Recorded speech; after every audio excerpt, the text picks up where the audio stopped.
Check 1 2, check 1 2. What's going down, everybody? Hopefully you guys can hear me okay. I totally forgot to hook up my mic. I've been so busy doing all this prepping for today's show. I spaced on the mic, so we're just gonna have to wing it without a mic today.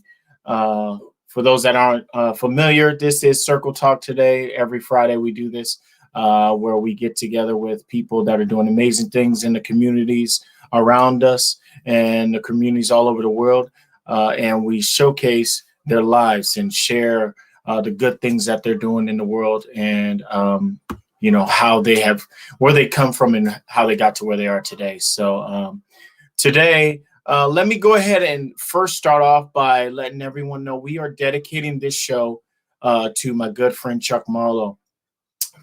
Chuck Marlowe passed away last week after having his 8th stroke.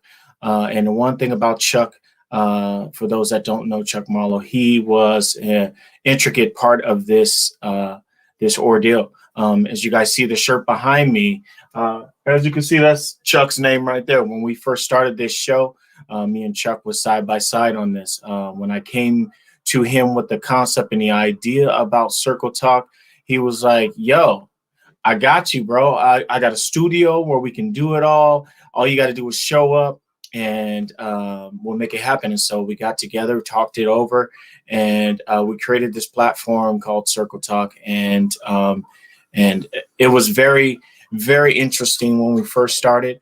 And Chuck is an amazing person with so much knowledge and had done so much to not only me, but in the community with his morning walks. For those that haven't heard about his morning walks, Chuck had, like I said, went through 7 strokes and decided he was going to walk each day to keep himself healthy, got him a trainer, started eating healthy, and dedicated his life to sharing his story with everybody. Literally, he walked 180 days straight. The second time, yes.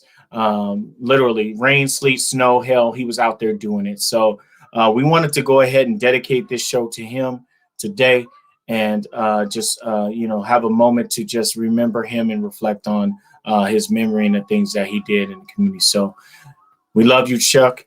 Thank you so much for being a part of our lives, and we'll see you when we get there. So on another note, I want to go ahead and send a shout out to our sponsor, iShata.com. Thank you so much for continuing to support us. If you're locally in the area, Washington, Tacoma, anywhere around, and you need some pictures done, my guy, Marvin Patterson, he'll get them done for you. He'll meet you wherever you need to go. Obviously, all the pictures in my house of me and my kids, all of were done by him. So iShata.com, hit him up. He'll make sure that he gets you right. And final, I know a lot of people was expecting a different person this week, but unfortunately our schedules, because of the whole thing with Chuck, ended up not working. So today I'm excited to bring Mr. Dazh to the building. This man is a musician. He's a producer. He's a father. He's a coach. And he does so many other things. We're going to get into it. We're going to jump into his life, his journey, and talk about what he has going on right now. So without further ado, I don't want to keep him waiting any longer. So welcome Dazh to the building, y'all. How's it going? How's it going? You in the building, man. How you feeling today, bro? Man, I'm blessed. Appreciate you being on. Just happy to be able to talk to the people and just be a part of what you got going. You and Chuck started something beautiful. So just glad to keep it going. Yes, sir. Well, first off, man, I just want to tell you again, I appreciate you for jumping in and making this happen. I know this was all last minute. Literally, guys, after me and Theo had talked about meeting on Saturday and it just couldn't work out, I was like, man, well, I really need to have somebody fill in. Who would be the perfect fill in for this slot? And my daughter was texting me from practice, and I was like, ding, let's go. Let's call up Dazh, see what he's up to. And Dazh hit me up and said, I'm with it. And so, yeah, well, thank you so much, man, for making it happen. And I'm excited, bro, because, we know each other a little bit. Yes, sir. But I know there's a lot more that I need to know about you. I heard a little bit about your music side from your pops, because I met your pops before I met you, and so we're gonna jump into to way back in the day, man. How it all started for you. Tell me a little bit about your upbringing, where you're born, all that good stuff. Oh yeah, so born here in Tacoma, Washington, 253 through and through. Definitely value that about my life. Just because you get a mix of everything. I get to see what Tacoma looks like now compared to how it was when I first came up, and it's come a long way, to the point where now a lot of people that Seattle used to be the spot, they're moving out this way. So it's nice to know that now Tacoma's becoming the premier asset of Washington State, and being known around the world. But with that being said, I grew up in the church. My grandfather, he's a pastor, Pastor James T. Watson Sr., Greater Joy Church of God in Christ. His church has been right there on the corner of 56 and Thompson for years. You'll see the two statues outside. He's usually out there putting up the reader board and doing stuff like that. Yeah. I mean, if you went to Stewart Middle School back in the day, you would see him walking around the track. He's the best man that I know. I mean, I know we all have our flaws, but I mean, with him, it's been since the day I've been born. Anything that if there was something wrong, it happened before my time, because all my life, the 30 years going on 31 that I've been alive, he's been that perfect figure. Nobody can say anything bad about him. He's very direct, and he practices what he preaches, and that's hard to find these days. So just being able to grow up and watch that, a lot of people don't know. So when I came up, I wanted to be, my dad, he was a pastor as well, had his church. My great grandfather, my grandma's, her dad was Superintendent Kenlow, Nathaniel Kenlow, rest in peace to him. But so we had that church background, but I wanted to be just like my dad, who was just like his dad, So when I was 6 years old, I was actually the youngest ordained preacher in Washington State. They would travel me to different locations and I would preach, and different things like that. One day I'm gonna have to get you the video. but I mean, it was just, it was to the point where even in 5th grade, I would walk around with a Bible in my hand. It's all that I knew. I want to say I was sheltered, but at the same time, raise up a child in the way that you should go. When they get older, they won't depart from it. So definitely just having that around my life was huge. I know you touched on the music. My dad, they also did music coming up. So when I was younger, I would watch him, and they were traveling to Africa, to other places, and they were the premier gospel group out here in the state, and they were signed to under Ben Tankard's label at the time, who was nasty with the keys and things like that. But Ben Tankard had signed them up, and they were out traveling. And I got to watch that, so I got to see that life, and I wanted to be like them, So that's how I came into music, and I mean, that was pretty much the start of everything. Yeah, right on, man. So did you do music in school too as well? Right. So I didn't do the music in school. So I ended up I bought my first when I was 11, my parents got divorced at about 11. When I was about 11, they got divorced. Things don't work out. Sometimes they grew apart, and it happens in life. But I love singing. I had always done gospel songs, wrote gospel music.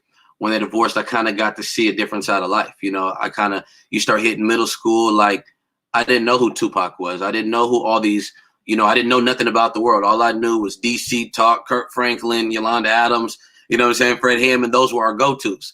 So when I got hit to this other, music, it's like, hold on, Cube 93 in my house, like, you couldn't play that. Yeah. That's the devil's music.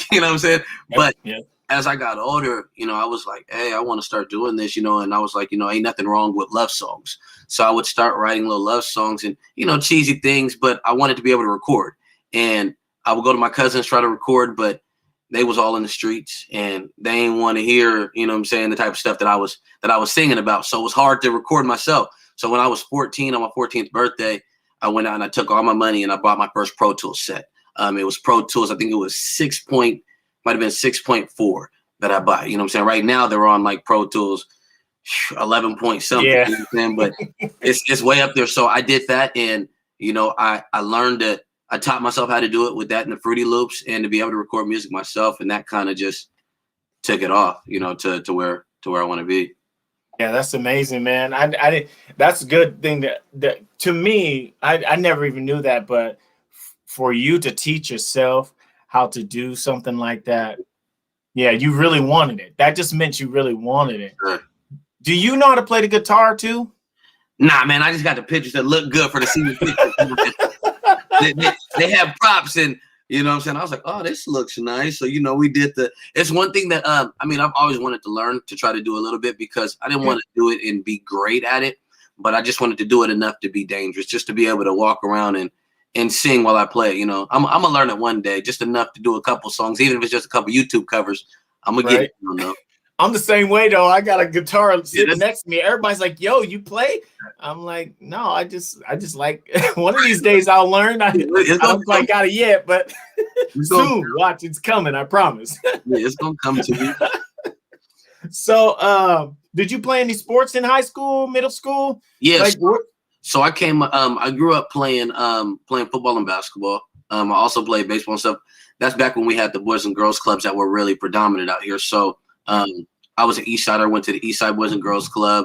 In my later years, I started going to South Ends because we followed my uncle Jeff Mullen. He was a huge impact in the Boys and Girls Clubs and my life. So when he went to South End, I kind of just followed on because we were kind of in that area. We lived over kind of like in between, both the Boys and Girls Clubs. But I'm an East Sider at heart, so I grew up playing for Coach Don, Coach Banner. When the Tacoma Panthers first started. I played for their team when they had first began. I played for the Lumberjacks with Jermaine Kurz back when I was in about 7th or 8th grade. So, I mean, that was a cool experience. Just seeing that, somebody from your team, they can make it. I used to play basketball with Desmond Trufant. He played on our team. We had a team called Bring It. Did some AAU ball. And then I went to high school, tried out for basketball. I went to school in Federal Way, and it wasn't really cutting it. I thought I had the sauce, but Coach didn't feel like I had the sauce, you know what I'm saying? So I see some people I was better than, but it was okay. I let them have that one. But I did the football thing. I did 2 years out there in Federal Way playing for Beamer when they first opened up. And then I moved out here and went to Foss for my my junior year. And my academics was actually good enough to the point where they were like, look, the coach, he was like, hey, you come back next year. You got we'll get you a lot of playing time. Look at you. And I was like, you know what? I weigh 115. I'm really not. They told me I can graduate early at 16. So I was like, you know what? I'm gonna get this extra work done, and I ended up going to college at 16. So I kind of gave up the sports theory and got on the education. Said, I want to make it to where I can do this music stuff full time and other stuff that I want to do. So you ended up going to college for a little bit? Yes, sir. I went to college. I did 4 years at Virginia Union University in Richmond, Virginia. Wanted to get away, go to an all-black college, and HBCU, and just get to learn about the roots, just see something different. So my sister, she went out there and I followed after her the next semester. And I mean, that right there was a huge part of where I'm at now, just because being out there, it's easy here when you're with family. You got people around you, you know what I'm saying? They're not going to let you fail. You know what I'm saying? Like they're going to let you, you know what I'm saying, only reach so far. But when you're out there by yourself, you know what I'm saying? And it's just me and my sister, I learned quickly that life gets real, on all levels. You know what I'm saying? Certain things you start learning different state laws. You know what I'm saying? I got myself into a little trouble. You know what I'm saying? And I tell people all the time, that's why for the youth, it makes it so beautiful, because I tell them I'm not perfect. I went to college at 16. I was young.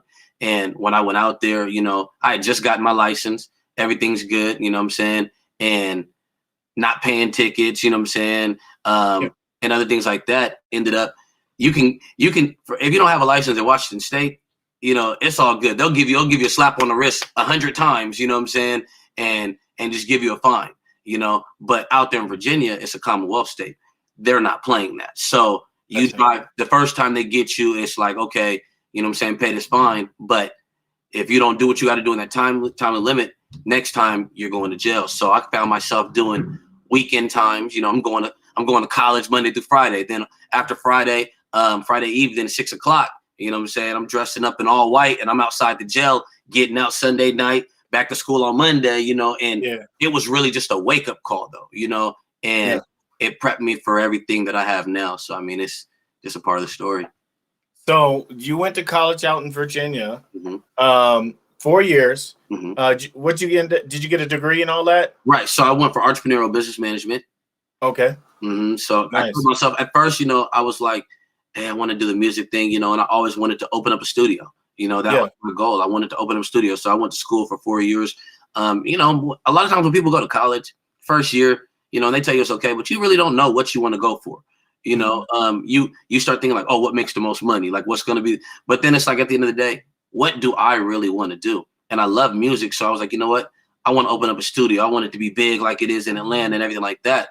But then you start thinking once you get to your sophomore, junior year, and I was like, you know, when I started putting my business plans and stuff together, it didn't really make sense for the state that we're in, because truth be told, you know, I love this city, you know what I'm saying? And I've worked with every artist that does music out here for the most part, you know what I'm saying? And it's been a blessing. But what I've learned is that they like to do it, but that love isn't in them all, you know, and they rather pay $10 for their homies to record them and to sound decent, just to know that they got it recorded, than to really pay for that quality work, you know what I'm saying? And to get something that they can produce on a high level, you know what I'm saying? So their standards weren't meeting. And I knew that at the age of 20, you know, going to my senior year of college, I knew that I was like, you know what, it's not going to work. You know what I'm saying? The market is just not here for a big studio or to do something like that. Pacific Studios, you know, they've been around for a long time, but not a lot of people go to Pacific. You got rock bands, stuff like that. So Marquis done a great job, you know what I'm saying, of keeping what he has going. But the people that I wanted to reach, you know what I'm saying, they wasn't into it. So I chose to go a different direction, but I still did the music, you know what I'm saying, in that instance. I'm gonna give you a huge some props real quick for everybody that's watching. Anybody that locally has a drive to do music. This man right here, he's a true producer. I've worked with a lot of people. Nothing against anybody else that I've worked with for, you know, music wise. Nothing against anyone else. But when I went to the studio and worked with Dazh, his ear was on point. Like some of the things that he was coming up with, the angles and the flats and the sharps that he was coming up with for our song. Yes, he produced our song. For those that are listening, if you haven't heard the song Pretty, it's on YouTube. It's all over the platforms. He produced the song and did an amazing job at it. His angles to music is unlike any other around here.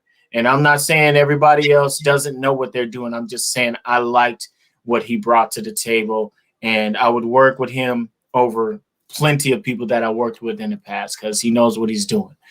So shout out to you, man. Keep doing what you're doing. You definitely have the right ear.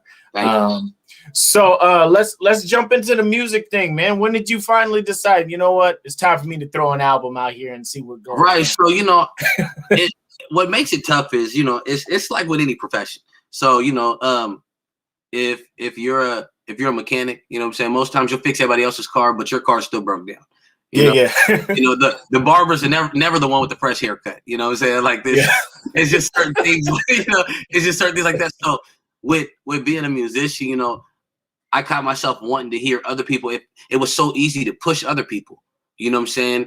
To do great. You know what I'm saying? Rather than to get yourself. You know what I'm saying? And I had to get to the point where I'm like, you know what? It's time to start pushing my own car. I was waiting for somebody to put into me when the whole time I had it to put into myself, you know, and I think that's what a lot of artists do, you know. And I mean, going through that, you know, they say, oh, age, you know, you're getting older here. And at first, you know, with my music, I was doing songs, but it took a lot of rejection. It took a lot of rejection, you know. I had submitted stuff back when I was 19 to Mario and stuff like that, you know, and, you know, he had told me, he was like, hey, look, man, it sounds churchy. I'm like, what you mean sounds churchy? You know what I'm saying? But then again, my roots is in the church. So how do I make that to where it sounds, where I can cross over and it could still reach the masses? You know, I had been doing stuff where I think where it really caught me is I was wiping tables. I worked for Applebee's. I've never been ashamed to work. And that's what makes it so beautiful now, is that I've put in the work. You know, I started working when I was 15. I started working at Emerald Smoothies, and I moved up and I started working for my dad at his daycare that he has out here, which is one of the biggest daycares in the state. But I started working for him right before I went to college. And then when I got out there, I was 16. I'm working at Applebee's, bussing tables. And I'm bussing tables and I'm singing a song, you know, and I look over and I see Pharrell come inside. And I'm Oh, like, wow. whoa, like, and you know, for us from Virginia, and you know, Trey Songz and Chris, but at the time I'm looking like, whoa, like we don't see stars, just especially now to this caliber, you know what I'm saying, where I'm from. So I'm like, oh, Right. hold on, you know what I'm saying? And he's out there and they're eating, and I come up to him, you know, because one thing that I've always been taught is that you got to seize that moment right then and there, you know. So I come up to him, I'm like, excuse me, sir, I'm sorry to interrupt your meal, you know, and I'm in my Applebee's all black. I'm like, I love your music. I love everything that you do. I just want to sing for you and get an honest opinion on what you think when you get a chance. So he's like, yeah, I got you. So, you know, he was very humble. He finished up his food and everything. When he got done and stepped outside, and I was able to sing to him, you know, and he gave me some pointers. And it was just like, okay, you know what? Like, that's what's up. You know what I'm saying? So I took that and I ran with it. You know what I'm saying? That same day, somebody else heard me singing there. And they had done work with Biggie and some other people, you know what I'm saying, a while back. You know what I'm saying? Some old heads. And they were like, look, man, we want to take you to the studio. So they took me out there to Virginia. It's my first time being inside of a studio that's like worth a bunch of money. And I'm out there and I'm looking around like, man, this is crazy. And, you know, they let me go in there and do my own songs and everything like that. And it got to the point where I was like, okay. But what I noticed is I was 17 at the time when I started. I didn't know nothing because I hadn't been through nothing. I had been sheltered most of life. And then I hadn't been through no circumstances. I hadn't really had that heartbreak yet. I hadn't, you know, I didn't know too much about nothing. You know what I'm saying? So I couldn't, it was limited. And I seen that they felt that. I started catching the vibe, and I knew that they were going to slowly start to fade. So I seized my moment. I talked to the guy at the studio. I said, listen, sir, I said, hey, what I want to do is I want to come in here. I want to be able to record. I don't have the money. I'm a college student. I have Pro Tools at the house so I can track music. You know what I'm saying? I was like, my mixing is decent. I can track music. I just want to learn. I'll work for free. You know what I'm saying? Just allow me to record when the studio's not being used. So he was like, you know what? Okay. So for a year, I worked for free, coming in there every day, putting in 40 hours after school, after college. And I became one of their top engineers. I learned, seeing a lot of people come through there. You know what I'm saying? Jamie Foxx used to come through there. It really just showed me the value. But I had to end up leaving that studio because what it became is what a lot of people have. You know what I'm saying? It became the quantity over the quality. So people are paying $80 an hour, you know, and I want to make your $80 heard, but I can't listen to your music and hear something wrong and not tell you. I can't just say, okay, you know, I can't be a yes man. And they wanted me to just record. Just hit record. It's okay. Your job is not to tell them nothing. You're not giving them any notes. Don't change their words. Don't just record them. And it's not in my heart to do that because I want you to walk out of here feeling the way that I feel when I do a song. So I want to give you my all. I want to give you everything and treat this song like it's my own. So that extra is what people kept coming back for. They like that extra. And I had to end up, you know what? I was like, you know what? I'm going to just do this at my house. So I moved the setup to my house, built a clientele, cut the price at 35. Because 35 to me, they was only paying me $10 an hour. And they're making 80. You know what I'm saying? They was winning. You know what I'm saying? So yeah, like, you know what? You know, I said, let me just do my thing at the house. So I took my clients and I mean, I made it work. And then when I came back here to the States in 2011, when I came back to Washington State, I got with my brother D Money, and he was like, look, bro, I'm going to start a studio. I want to get things going. I want you to engineer and everything like that. And I was like, you know what? I'd be honored. And from there, it's just grown. I've taken after so many people. I've been blessed to have DC Clark as an uncle who's done stuff for Fred Hammond, you know what I'm saying? There's so many more. It's been a blessing to be able to lean on Michael Coles, you know what I'm saying, out here who have done stuff for Omarion, you know what I'm saying? Being a blessing, I can call Chris Fuller, I can call Emmanuel, you know what I'm saying? And they give me those true words of wisdom to help me out, you know what I'm saying, along the way. So having that outline in the city has just been great to be able to rub shoulders with good dudes and to be able to provide that asset. So now I just use those talents to you know what I'm saying, better people's sound. It's never been about the money because I can do other stuff, you know, so many talents. I just believe God's given me so many talents to be able to financially provide, but it's more about now, like, it's the sound. Like, that's why I do it. I started recording myself because I wanted to do it. I started recording other people because I love music and I value the sound, and I want them to hear themselves as they could at their best ability, and just hearing the difference between a song that they did with somebody else and then hearing where we could take that same song is just amazing. So, I mean, that's kind of the background in a nutshell, how it got to where it is. Yeah, man, you be killing it though. And even when you go online, you'd be like, yo, you go online, you got this song. I want you guys to hear it. Yo, I got this little country hook that I want to hear. Yeah. it just makes me get amped up because your thought process on your music and how you want to present it, you sometimes you'll start from scratch and you put it together online, and it's really cool to watch, because you don't see a lot of people that are doing that. Yes, sir. You know what I'm saying? That's really cool, not just for the old heads, but for the young heads too. You know what I'm saying? And so did you say you had something you wanted to play for the people today? Yeah, man. I just want to. I know they get mad at me because they say, "Dazh, you don't really be releasing no music because I'm into the football and everything." But I did want to let them know that even though I'm not releasing, I'm still working and stuff is coming out. But I did drop a sneaky album. I didn't do too much promoting, but I dropped a sneaky album on the SoundCloud. So I will play one that I got off of there. Like I said, I love the love songs. I mean, I love trying different things. Yeah. So this one right here, I'm actually gonna play the country record. I know you mentioned the country record. Yeah, it's so different. So yeah, I caught this Cupid.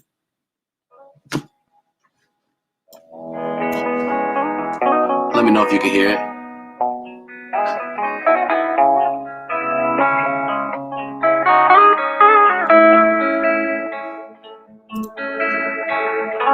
How to leave you? I did let you slip away. Girl, I need you. You're the light that shines my day. Can't live without you. Baby, please come back my way. Baby, please come back my way. Yeah. My heart is racing.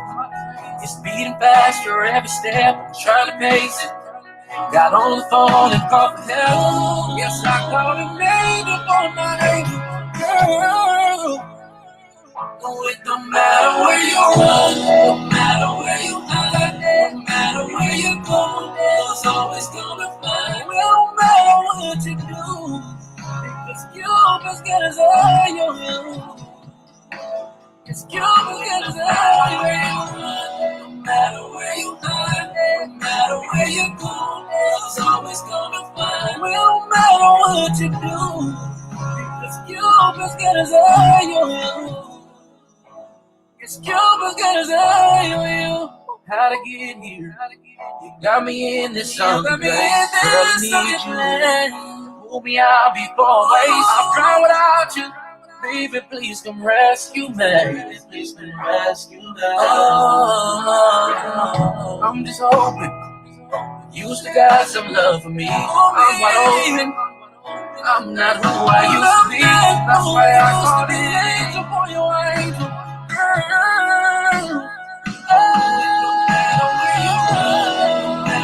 no matter where you go, there's always gonna find. No matter what you do, no matter what you do, it's gonna say, oh, you're no matter where you are, it don't matter where you are, there's always gonna find. No matter what you do, what you do.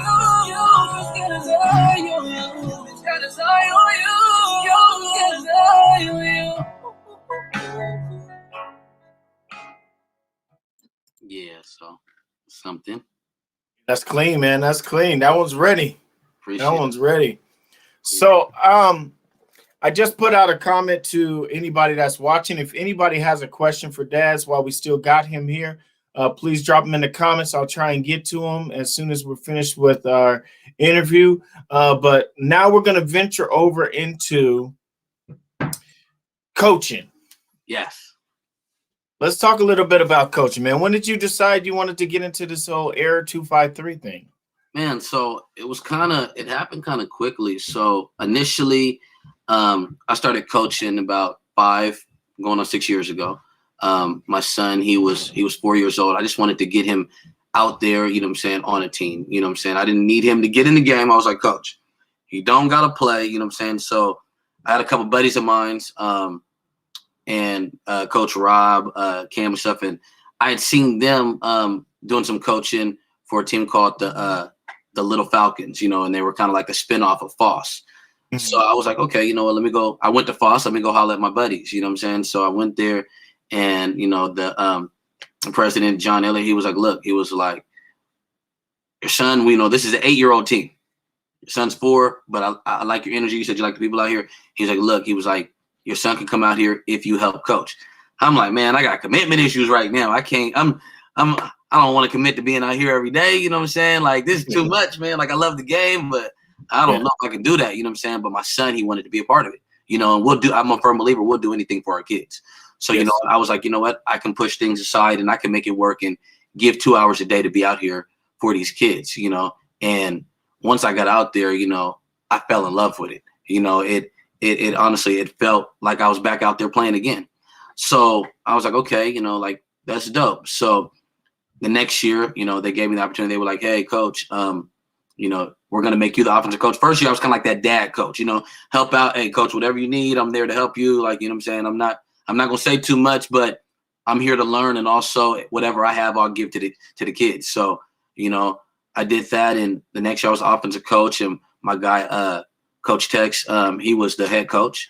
And me and him, we've been together since, you know, and we've taken this group of kids, you know, we've taken them up. And during COVID, you know, it was tough because we start working in February. So we started off doing workouts as the Spartans, you know, because we changed over from the Falcons to Spartans. We started doing work as Spartans, and it was just like, man, I really want to be able to make sure that we have a season for these kids. And I mean, nobody could really say whether it was going to happen or not with the COVID, you know, but I know that if the kids ain't playing, they'll end up doing some stuff that they don't need to do, you know? Definitely. So I'm like, man, like, and at this time I'm just a coach, you know what I'm saying? But I love the game. So, you know, with the Spartans organization, I appreciate them, you know what I'm saying? I accidentally became a face, you know, because I'm just 253 through and through. So anything that I do, you know, I'm like you know, like I say a new church believer, you know, when somebody first comes to Christ, they go hard. Like, you know what I'm saying? They don't care who they're going to go hard on you, you know? So I was like that, you know, and I just love, I love the game. So I'm pushing, 2x3 Spartans everywhere. I'm pushing our brand everywhere, you know, and I became people around, you know, the coaches, they was like, yeah, you know, they started to see me and, okay, he's not running from any smoke. He'll play whoever. I just wanted the best competition for our boys and for them to be seen. You know what I'm saying? Is we're in the Seattle League. I wanted them to be seen like Tacoma. We got to be seen. We're the only Tacoma team out here. I want them to know who we are. You know what I'm saying? Like, we working too. So when I did that, it was like, okay. So a lot of people, they knew me, and I'm like, look, man, I hit up my guy Reggie Jones, and Reggie had Heir Academy. They had success, had you know what I'm saying, national ranking for his team that he had, you know, and I seen how he built. Me and Reggie, we was good buddies, you know what I'm saying? As coaches, a lot of times people think you got to be rivals, you know, and when it's time, we go head to head, you know what I'm saying? We go toe to toe, but that's still a brother that I can call on, you know what I'm saying? And be like, hey, what you think about this? That, and it was just always something. He's going to give me advice, you know what I'm saying? He's going to go through stuff. I'm going to go through stuff and we can chop it up, you know what I'm saying, as men. And I called him, you know what I'm saying? And I was like, hey, bro, I got a lot of kids here that they've been thinking about your program, but they don't really want to travel out that way. You know what I'm saying? They don't want to travel north to practices and stuff like that. I know that we have the talent here. I know I can put it together. You know what I'm saying? Branch out. Let's do this, because I don't think we're having a season for this right here, you know? And he's like, I'll get back to you. I'm like, okay. But I'm persistent. You're not just going to tell me no. So, hey, Reg, 2 days later, hey, look, man, let's do the 2-5-3 thing. He's like, we'll think about it. Let me talk to my wife. Let me figure out. I said, all right. Hey, Reg, you know what I'm saying? He was like, you know what, Dazh? All right, let's do it. Let's give it a go. We don't know how it's going to work. Let's just give it a go and see how it does, you know? So, I mean, we threw it out there, you know what I'm saying? I after I got the okay from him, you know what I'm saying, respectfully, I called, you know what I'm saying, and I told the other organization, this is what we plan to do. No hard feelings, you know what I'm saying? Wish you guys the best, you know what I'm saying? And I didn't look for it to go past COVID at the time, because I didn't know where it was going to go, you know what I'm saying? I was still loyal where we was at, but I didn't know how it was going to go, you know? So we started it, and I mean, it was tough. I mean, that first initial year, you know, we tried to do 3 teams. We did an 8U, a 10U, and a 12U. And a lot of kids, you know what I'm saying, we had to get them from all over. But I never wanted to be the type of person, because I value the way I am. I try to be very humble, you know, and on top of that, you know, I try to be honorable. So my job is not, I try not to steal kids from any places. I leave it out there. I'll put it out there that we're doing a trial or something, and I'll let you choose that you want to come. But I'm not trying to take away from the next man. I throw the opportunity out there. So I put out the flyer, and it was 2 days. There was a trial on a Sunday, 2 days in advance, you know what I'm saying? And I mean, we had about 50 people there, So I was like, okay, all right, you know what I'm saying? Better than I expected, you know what I'm saying? Yeah. We did a second one, and we were able to field our teams. We had troubles getting equipment and stuff like that. Prayed on it, you know what I'm saying? We were able to get some people to let us use some stuff, you know what I'm saying? Between Paladin, you know what I'm saying, and a couple other organizations, they helped us out, and I thank them for that because they didn't have to do that, you know what I'm saying? And I'll have people's backs that have our backs like that always. But I mean, we did it. We had about 80 to 100 kids at the time, and I mean, we made that season work. We went to 7 different states last year. Which was crazy, because COVID, we couldn't play local games. And then we ended up having to do local games. We did another 10 games local, so the kids got more than just what they got, and they got to be seen. And Reggie made sure that we provided a high level. I just followed the standards that I seen his team being successful, and we made it work, and then at the end of the year, we sat and we thought about it, and we came together, and I said, Reg, I want to take this up a notch. I think that we can do more. And he was like, you know what? You're over the Tacoma side. You do what you do. This is your team. This is you right here, And he knows, what I'm saying, I would never do anything to jeopardize his brand, you know what I'm saying? Because I treat it like I'm not finna mess up something that my brother got going. So I have to hold that same caliber of stuff. So I bring the Tacoma side to it. Tacoma, you know what I'm saying? Heir is different than Tacoma. A lot of people don't know that, you know what I'm saying? You have Heir and Heir 253. We're the same, you know what I'm saying? We're one family, one tree, but just a different branch, So we're not the B team. We're nothing like that. You know what I'm saying? Our kids can play just like their kids can play.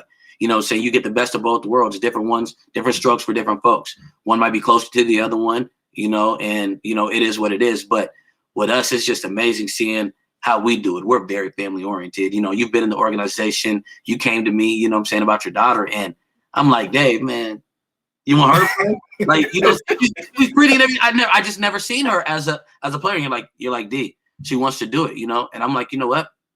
Bring her out. You know what I'm saying? Like, and I seen the dedication. And, and I can tell from how you were, you know what I'm saying? You're a dedicated person. So she carries that same drive. And she gets out there and she works. You know what I'm saying? And it's just amazing to see that. You know what I'm saying? We have girls on every level. Every single team had girls at a point. You know what I'm saying? Now we have 9 teams. And almost all of our 9 teams have a girl or multiples on them. And they're not on the bench. They're getting the game and getting it. They're dogs. So it's amazing, bro. Like now we have close to 200 kids, over 50 cheerleaders. I never thought this was going to be the case. I didn't see it as this, you know what I'm saying? But I'm happy that God has put what he's put there, you know what I'm saying, there. So I'm just going to keep building, listening to him, you know what I'm saying? Stepping outside of self, I'm not going to do what I think. I feel like I'm going to pray on it, you know what I'm saying? And I'm going to do what's best for the youth at the end of the day. So. Yeah, for sure, man, for sure. And I personally appreciate you for what you do, man, because I remember the very beginning us talking about it, and Sierra was like, Dad, can I go play? And I was like, play football? She was like, yeah, I want to go. I want to play. And she went out there, and first practice, I think the first practice, she ended up going heavy hard and ended up throwing up in the mid-practice, throwing up. But right after she did, she got back out and hustled every practice. And when she found out she made the team, she hit me up and was like, I was at work. She hit me up and said, Dad, I made the team. I was like, cool. Let me talk to Dito. Let me talk to him first and make sure. Because, as a parent, you always want to make sure that what happens with your child is for the best for them. You know what I'm saying? And so after she had told me, I was really excited for her. We rejoiced a little bit, rah, a little bit. And then I was like, well, let me call D and make sure that I know what's happening next. And, he gave it to me straight. He said, yo, she's going to have a hard time. She's going to have to work really hard. She's have to stay on it, and she's going to have to dedicate herself, but she's on the team.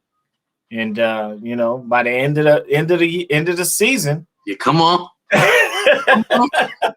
She was with it. Out there making everything on a high level, traveling, doing this.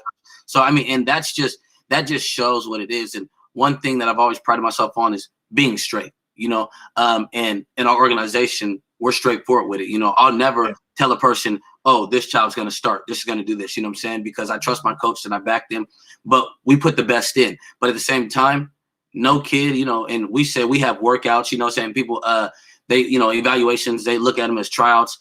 Yeah. No kid can ever say that they've been turned away from our organization due to money or due to not being able to play, like us cutting them. What we do is we're straightforward with it. And if your child's not going to play, it's going to be on your child, because what we're going to do is we're going to let you know, I'm looking for somebody that works hard. So I'd rather have a hard worker than somebody who's great but doesn't want to put in the effort. Because in life, it doesn't matter how good you are doing something. You can easily get surpassed by that person with the potential that's working harder and driving harder than you are, because you're comfortable being where you're at. So I just let everybody know, like, look, every time you come out here, this is a competition. This is a war. You're out here fighting for your place, and you can't afford to have no days off, because life ain't going to give you no days off. So, she took that and she's worked her butt off. And everybody that I've seen her come in contact with, whether it was going to Gridiron with the Quinn Evans, or just whatever, that they pointed her out, before I can, I'm like, hey, what do you think about the group? And she's in a group full of guys and a couple of girls, but full of guys though, and they're like, hey, we love Cece. Like, there's something about her. She gets out here and she works for it, and she goes, gets it. And this has been since February. This is, we're talking about since February. We're not talking about like she was doing this since last year. This is going on a 6-month time span that I've seen this change happen. And I'm just, if I know that she can do that, I'm so amazed to see what's going to happen for not just her, but the rest of them, and where she'll be at this time next year, when we circle back to this. It's amazing for the youth. It has been a pretty amazing transition, especially for someone that's never even watched the game. Come on. That's crazy. That's crazy. And it goes to show you, like, how can you take somebody, and a lot of other, how can you take somebody who's never played the game, never watched the game, is of the opposite sex that people wouldn't think initially would be able to play here. It's now, for the younger ages, it's easier. But you're coming in on a 13U team. Yeah. Now these 13-year-olds been playing since they were 6. They're 7 years ahead of you. Right. You have catching up to do, but you're out there working, and you get out there and you make yourself known, and you're able to transition and to float with these guys. It just goes to show what hard work beats talent any day of the week. So, that it's amazing. And with us, like I tell them, I said, with Heir 253, the possibilities they're endless. You just got to get out there. If it's one of the things they're like, oh, you got to see it to believe. You just got to get out there, and see what we're working with, because we don't have the best kids. You know what I'm saying? Like, and when I say that, they're the best to us, but we don't have the kids that everybody else was looking at. You know what I'm saying? We have the kids that they might have been on another team and they probably didn't start on that team. They were probably on the bench. We have the kids that their parents, they came off the couch, you know what I'm saying? But we're taking them and we're molding them into what we can be. And that's what it is. It's coaching. We love on them. We bring it out of them. You know what I'm saying? We built that family aspect, and they feel a part of something, and they go out and they perform. It's working. Definitely working. So, you guys going undefeated again this year? Man, I'm hoping they do. You've gotta, that 13U, they've got a long road. They do. We do have a scrimmage this Saturday, tomorrow, and they start at 10 a.m. and that's at Chief Less Shy, $5 to get in. But we're scrimmaging our brothers. You know what I'm saying? We're scrimmaging Heir. And it's good. That's the good thing about the organization. It's good because you get to compete with the top, one of the top teams in the nation, because that's what they are. So we go toe to toe with them, you know what I'm saying? And that's what it's about. You know what I'm saying? We get to really see where we're at. You know what I'm saying? They get to see where they're at as well. Like, they know that we're not pushovers the same way we know that they're not going to give it to us easy. So we're able to do that. And it's nothing better than both of us going out of states, and putting the whoopings on these other teams. We got Arizona on the 13th of August, and 22nd of August here locally. They're playing the number 5 team in the nation. You know what I'm saying? You know what I'm saying, with the Colorado Buffs. You know what I'm saying? So it's gonna be work. They're gonna have to put it in, but they can do it though. They can do it. Right on. Well, we're gonna venture over. We've covered a little bit of music, a little bit of coaching. Let's talk about family. Let's talk about your home life, man. Yeah. How you like being a father? And man, I mean, it's a beautiful thing, you know. I mean, I knew I'd be a dad, but I didn't expect what I got. You know, I didn't expect this. I didn't know how many, but I got 3 beautiful kids. You know what I'm saying? I got a wife and 3 beautiful kids, and I mean, it's just, it's amazing. You know, they have definitely built me up as a person. You know, you know, a lot of people they flex. You know, they want to. You know, I've never been the type to want to show all the money and all the cars. Like, I love coming home to my kids and flexing for them. Like, they're like, oh, dad, guy, you know, like it's good for them. You know what I'm saying? Like, that's what it's every time I walk in the house, I can go to the grocery store. You know what I'm saying? I can walk outside to the car, unlock the door and come back, you know, and when I come inside, it's like Superman, you know what I'm saying? It's dad, you know, and it's amazing being that figure and to know that I have that, you know what I'm saying, that impact on them, you know what I'm saying? And I don't take it lightly. I know that, especially with a daughter, it's just different things that I have to do, and it holds me to a certain standard, you know? So, I mean, I like the way that they keep me grounded, and they give me purpose. Like, they're really my main focus. You know, I do this football thing for the youth, but it started off doing it for my son, you know what I'm saying? And now I'm able to give people what I'd want to give my son. So I give them my all because I want to give my kids my all, you know? So in anything I do in life, I keep them at heart and make sure that they have the best. And I just want to see them succeed and know that, hey, you guys can do anything. You know what I'm saying? The same way my dad told me, you know, that I can do anything. So I just try to be the man that I see my father be and the man that I seen his father be. And I tell my kids all the time, I'm direct with them. You know, I say, look, dad's far from perfect. You know what I'm saying? And I'm going to let you know everything, you know, that I've been through, you know, and, you know, to an extent, but I grew up and my dad being a pastor and everything like that. But, you know, it was just parents it's not his fault. They just in a generation where it's because I told you to, you know what I'm saying? Because I said so, you know, you know, and now, you know what I'm saying? Now that I'm older, you know, now me and my dad, we can have real conversations. But back when I was younger, it was like, boy, I'm not explaining nothing to you. I don't got to tell you nothing. Boy, you do this because I said to do it. I'm the dad. This is what it is. When you get 18, you do what you want, you know, when you get out my house, and that's just what it was. But with my kids, you know, I take that approach, but I take a different approach. You know, I'm like, look, I'm going to be real with you. You know what I'm saying? Like, one thing I'll never let is somebody else from the outside that's a bad influence my kids and them not know about something. So I'm going to teach them about everything so that they know. Now you decide to do what you decide to do. You do that, but at least dad talked to you about it. I'm going to talk to you about the drugs. I'm going to tell you the real about it. You know, I'm not going to sugarcoat it. You know what I'm saying? To an extent, as you get older, I'll get a little bit more into detail, but I'm going to tell you about everything. That way, you know, you're not blindsided by nothing. Things that I was blindsided with, you know what I'm saying? I don't want you to be blindsided with. I know you got to go through it to get to it, but I don't believe in having to repeat the cycle if you don't got to. So, I mean, family is definitely huge. That's awesome, man. That's awesome. So one thing that I didn't touch on that I wanted to ask you about, Virginia versus Washington, was there a difference in like the cultural shock that you had to deal with when you just got down there? So let's talk about that. So white and black, you just don't see often out there. You know what I'm saying? Like you don't see that mixing. It's like if you see an interracial couple there, it's just like, whoa. You know what I'm saying? Because I mean, I'm gonna keep it 100. They're still kind of racist. You know what I'm saying? So I mean, especially when I was out there, I mean, I go out there and still visit because that's where the wife's family's from.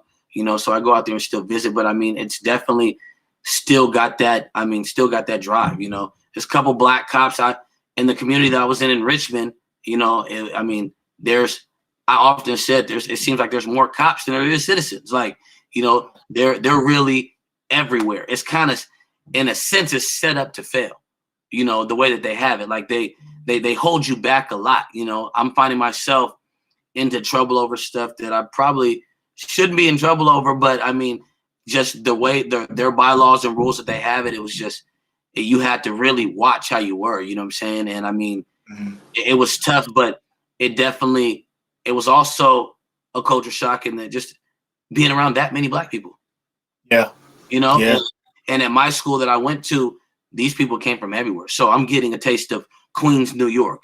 I'm getting, because, you know, you're in the DMV, I'm getting a taste of Baltimore, DC, you know, Maryland. I'm getting a taste of North Carolina. They're all there, you know. I got good friends now from those places, you know, and it's like you get that whole melting pot there, you know, of everybody that comes in, and, you know, but they've all got that same gritty, you know what I'm saying? It's just that East Coast mentality is different. You know, that the Southern way of life is different. So, I mean, being able to be a part of it and see certain stuff, different styles, you know, I mean, is definitely was a culture shock at first, you know, but as I got to it, you know, I was like, okay, it's cool. It's cool to visit, but I ain't moving back.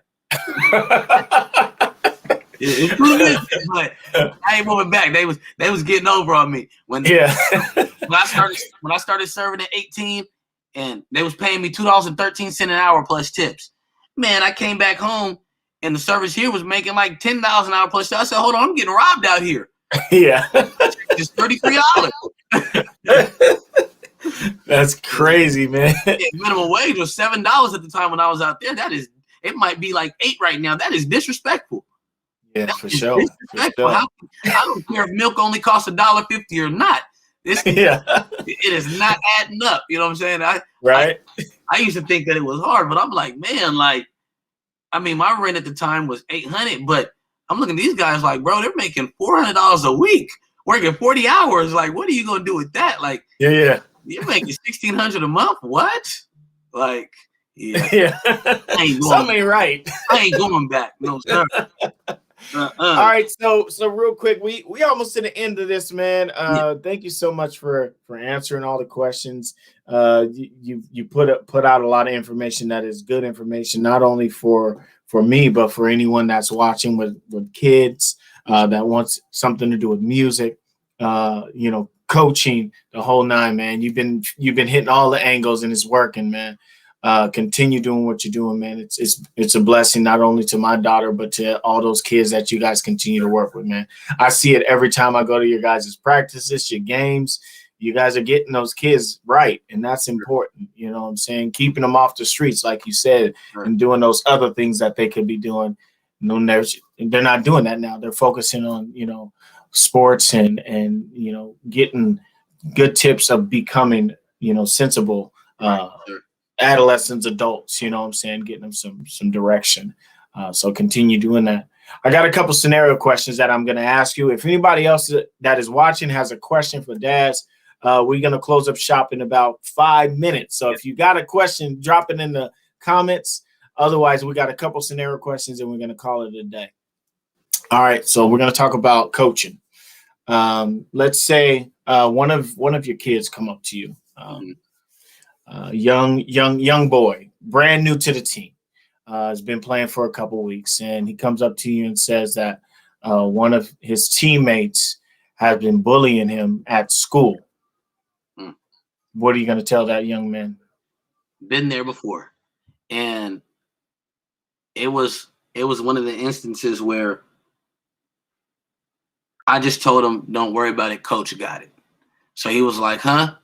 And then I just popped up at the school. I promise you, I just popped up at the school, you know, and I brought the two, you know, I went to the office, you know, because I'm very active, especially when school starts. I'm very active. I do pop-ups. I'll go and I ask parents where, you know, they'll let me know what school their child goes to, and I will go there and I will sit with your child in class. Not even just whether they're good or bad. I mean, I'll go in there and just let them know that it's beyond football, that education matters. So I have the time to do that. So with these two kids, I went there and I pulled each one out of class and I brought them in together. And, you know, we went outside, you know, and I'm like, look, this is your brother. You know, when you're on the field, when you're off the field, first of all, I don't stand for bullying, you know, and I explained that to him. I was like, on this team, football is something that you love. I said, you guys fight on Saturdays together. You fight throughout the week together. I said, what's the point of going to school and fighting against each other? I said, you know, it's up to you guys to make everybody else appreciate you. You know what I'm saying? I don't care if one's the cool kid, one's not the cool kid. You know what I'm saying? And in that case, it kind of was like, you know what I'm saying? One's probably popular, the other's probably not too popular, but because you're friends, oh, well, my friends, it's not on you. It's on you to act different. You know, like you show that person love, your friends is naturally, they're going to respect it too. You know what I'm saying? I was like, this is your teammate, you know? And I mean, to this day, they're buddies, you know? And I mean, we still, and this was probably 3-4 years ago. They're still in the program. They're still buddies, you know what I'm saying? And I mean, it's a beautiful thing, but they got it. You know what I'm saying? They understood like, hey, you're gonna have your riffs. Even with my son far from perfect. My son a knucklehead, and he loved to play around. You know what I'm saying? I always get called, hey, coach, your son, you know.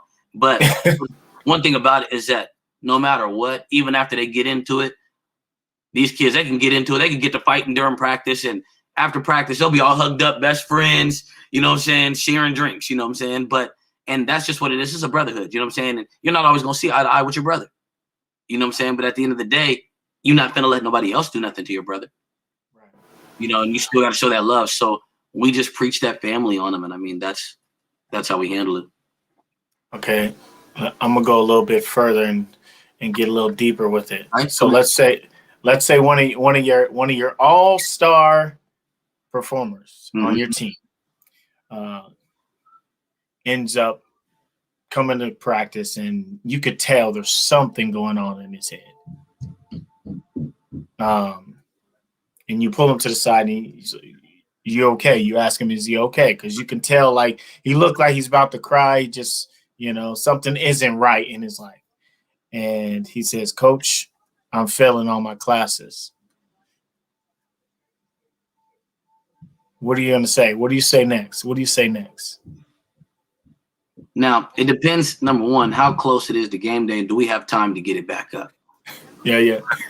No, being honest, you know, because and then, you know, it really, because we've put, and I've been in these situations, but I'm a firm believer in next man up, you know. And one thing about it is if you don't stand, you know what I'm saying, for something, you'll fall for anything. So, you know, if we have that time, you know what I'm saying, I'll let them know, I want to see you do great. So let me first figure out, why is it that you're failing these classes? How did you get behind? You know, I've been waiting. That's why I jump in real quick. Right. You ask him, why is he failing the classes, right? He says, because he hasn't been home in a couple weeks, been staying with his grandma, and he's unable to get to school. Mm-hmm. What do you say next? Now, is it how it is now with the online school, or is we're going to school? We're going to school now. So now you haven't been able to go to school. Okay. So in these situations, this is where understanding comes, because one thing about it is that I understand life. I understand that everybody's situation is different, and in certain circumstances, it's not a kid's fault if he's having issues at home. It might be a domestic violence situation.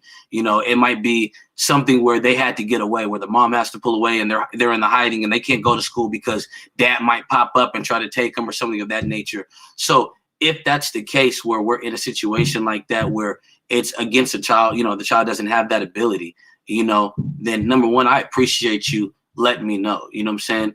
At the same time, I'm hoping that the school is going to be understanding, as they should, you know what I'm saying, with that. But what I can do here is, if there is anything that I can do, you know, first of all, I'm a shoot offer of myself. So if there's anything that I can do to help you out, if it's a ride situation, if it's something that you need, let me personally know so that I can help you get there, you know what I'm saying, and make it better. But in that situation, I'm not going to punish the kid in that instance, because they didn't really have it was against their will. So they can still play in the game, and we'll get it right. But if they were failing on their own free will, star player or not, I've had to sit a star on the bench, and I've lost games. I've lost games because players that should have been playing couldn't play because they wasn't doing right at home. That's a good point, though. Sometimes the situation is more of a punishment than you taking them off the team, because that could be something that could put them over the edge. You know, so I get what you're saying. That makes sense. It's rough, you know. Just real quick, I'll say, and I know we don't got long, but you know, you just never know what these kids are going through. You know what I'm saying? I got a couple of kids, you know what I'm saying, that I look after now, you know, and their mom, she's been going through some stuff, you know what I'm saying? Dad's been in a situation where, you know, he's locked up, he hasn't been around, and it's tough for them, you know what I'm saying? Mom is grandma, but, you know, it's tough for them, you know what I'm saying? And I help them boys get to and from practice. I love them boys, you know what I'm saying? And with them boys, it's even to the point, you know, where it's hard on them being at the field. It's hard to give 100 when you want to be at home helping mom, because you know that she's sick. She's in and out the hospital. She's going through stuff to where she can't take you here when she wants to be here, but she can't drive and do certain things, you know, and you're not able to make it to practice all the time. If I don't take you, you're not going to make it. But at times these kids, they want to quit. But I can't let you quit because this is your future. So, you know, when it gets hard, you're like, hey, I don't want to practice coaching because it's hard because I'm keep thinking about this right here. All I can do is love upon you. You know what I'm saying? It's amazing what a hug can do for a kid, you know, because especially when they don't have that father figure, just, you know what I'm saying? Just that manly support, you know what I'm saying? To let you know, like, I got you. It's all good. And that's what I try to do. I love on these kids. I'm an uncle, you know what I'm saying? I play uncle, a big brother, you know what I'm saying? If I got to be a father, whatever role I need to be in your life, I'm that role in that child's life so that they can be successful. So, I mean, like situations, they change. We're there for you either way. Every situation is different. Sometimes the only family these kids may have is the family that they have with their brothers on that field. Mm-hmm. That's powerful, you know, and some people forget that, you know, what happens at home. We don't see that. We don't ever see that. We just see what happens when they get to that field. And so we gotta work with what we have and hope that we're doing it the right way. Sure. And I'm gonna be honest with you, man. You guys are doing amazing. You guys are doing an awesome job. Like literally from the day I got there to watching, you know, you guys with those kids. Some of those days those kids get out of line, and you guys do those 6-footers. Is that what you call them? What do you call 6 inches? What, 6 inches? 6 inches Get them right quick. Yes, but they need that though. They need that discipline. They need to know that this isn't just about football now. We're talking about the real world here. When you go to school, you can't be talking in front of your class when your teacher is trying to teach. Why? Because you're going to end up getting in trouble for that. When you get into the real world, you get old enough, you can't be going into stores, picking up stuff and walking out and not paying for it. What's going to end up, you're going to get in trouble for that. All this is reality. It all transforms into what real world is going to be about. You know, it starts young, and you guys are starting young and getting these guys right, you know, so that when they get older, it'll help them. And so I truly appreciate what you're doing, man. Not just on the football field, but in the music too, man. I love watching you, you know, share your knowledge and your expertise with us when you jump on camera, or even when I come and, you know, record a song. There's a couple more songs that I still would like to record. I'm just waiting for some free time. We got to find some free time for it. But man, you're an amazing dude, man. Keep doing what you're doing, man. I truly appreciate you. I appreciate for everything you do, man. And thank you so much for coming on today. Yes, sir. Any questions? You got any questions for me? Man, I mean, I'm gonna stay tapped in. I do want everybody that's watching, if you're here for me, hey, keep tapping in with the Circle Talk. Every week he's constantly putting out different people that are impacts around the community. A lot of people are doing good stuff, and their stories need to be heard. So yes, if you see him, go ahead and hit the subscribe button, like what he's doing. I know he's on the YouTube and Twitter. Just follow Circle Talks everywhere around, you know what I'm saying? And show that love, you know what I'm saying? It don't take no time, you know what I'm saying? It's free. I call it that digital. It's that digital currency. It's that free. All you got to do is just click a button. Yeah. You know that's it. Click that button. It don't hurt you nothing to click that button. You know what I'm saying? It don't cost you. It don't cost you nothing but a second of your time to support somebody. You know what I'm saying? And at the end of the day, you support somebody and they'll support you back. You know. So. Man. Preach. All right, guys. Well, thank you so much for listening in, man. It's been a great day. We had good information from the guy D. If you guys need any information, I'll have him drop all his information in the comments below so that you guys can get in contact with him if you want to get in the studio. If you got a kid that needs some training on the football field, or if you just want to talk to the guy, he's an amazing dude. He's always willing to chop it up with you. So I'll get y'all the information. Next week, we're going to be with Keith Blocker. If anybody doesn't know what Keith Blocker is, he's a city council member for Tacoma, doing amazing things in the community again. An amazing guy, and he's got an amazing story. You guys definitely want to listen in for that one next week. City council member Keith Blocker. So on behalf of the Circle, guys, again, shout out to iShotto.com. Thank you for being here. On behalf of the Circle, it's your boy DH. We got Dazh in the building. Y'all have a wonderful rest of your day, and we will see you next week. Peace.